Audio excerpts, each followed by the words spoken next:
Assalamualaikum warahmatullahi wabarakatuh. Saya Wahyu Bagaskara, mahasiswa Universitas Terbuka jurusan Ilmu Komunikasi. Pada kesempatan kali ini, saya akan bahas tentang pengertian beserta jenis-jenis term, dan juga pengertian beserta contoh dan cara agar terhindar dari sesat pikir atau yang biasa kita kenal dengan logical fallacy. Pengertian term. Apa sih term itu? Term merupakan pengertian dalam kata atau istilah. Term sendiri dibedakan menjadi 3 macam dengan beberapa submacam di dalamnya. Pada kesempatan kali ini, saya akan bahas 3 jenis term, yaitu term umum universal, term khusus partikular, dan term khusus singular. Term umum universal adalah sifat umum yang berlaku di dalamnya tidak terbatas oleh ruang dan waktu. Term khusus partikular adalah sifat khusus yang berlaku di dalamnya hanya merujuk pada sebagian acak dari keseluruhan. Dan term khusus singular adalah sifat khusus yang hanya merujuk pada satu hal spesifik dari keseluruhan.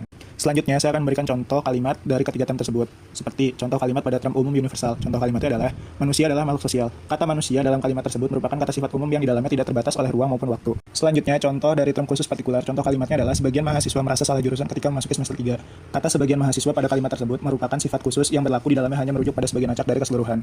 Dan yang terakhir adalah contoh dari term khusus singular. Contoh kalimatnya adalah, Gubernur Jawa Barat saat ini bernama Bapak Deddy Mulyadi. Kata Gubernur Jawa Barat merupakan kata sifat khusus yang hanya merujuk pada satu hal spesifik dari keseluruhan. Selanjutnya saya akan membahas tentang pengertian dari sesat pikir atau logical fallacy.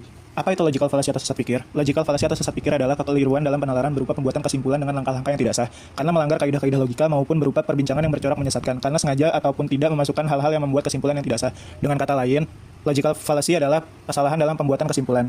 Sesat pikir sendiri memiliki 3 jenis, yaitu sesat pikir formal, sesat pikir verbal, dan sesat pikir material. Sesat pikir formal adalah kekeliruan penalaran berdasarkan bentuk atau sering biasa disebut dengan sesat pikir menurut logika. Sesat pikir verbal adalah kekeliruan penalaran berdasarkan kata-kata, yakni bertalian dengan penggunaan yang salah atau bermakna ganda, atau biasa disebut dengan ambigu. Dan yang terakhir adalah sesat pikir material. Sesat pikir material adalah kekeliruan penalaran berdasarkan isi, yaitu menyangkut kenyataan-kenyataan yang sengaja ataupun tidak sengaja disesatkan. Saya akan memberikan contoh dari ketiga sesat pikir tersebut seperti, yang pertama adalah sesat pikir formal. Contoh kalimatnya adalah, semua yang berada di ruang kelas adalah guru atau murid. Ibu ini adalah kepala sekolah yang sedang melakukan visit kelas, berarti Bu ini adalah guru atau murid. Kalimat tersebut merupakan salah karena tidak semua yang berada di kelas adalah guru atau murid. Selanjutnya adalah contoh sesat pikir verbal. Contoh kalimatnya adalah, semua rumah memiliki halaman. Sebuah novel berjudul Pergi memiliki halaman.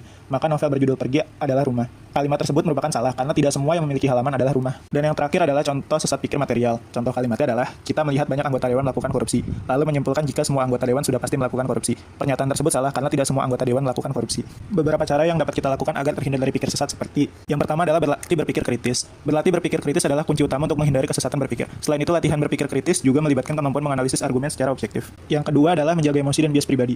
Emosi dan bias pribadi seringkali menjadi penyebab utama dari kesesatan berpikir. Oleh karena itu, penting untuk belajar mengendalikan emosi dan menyadari bias-bias yang dimiliki.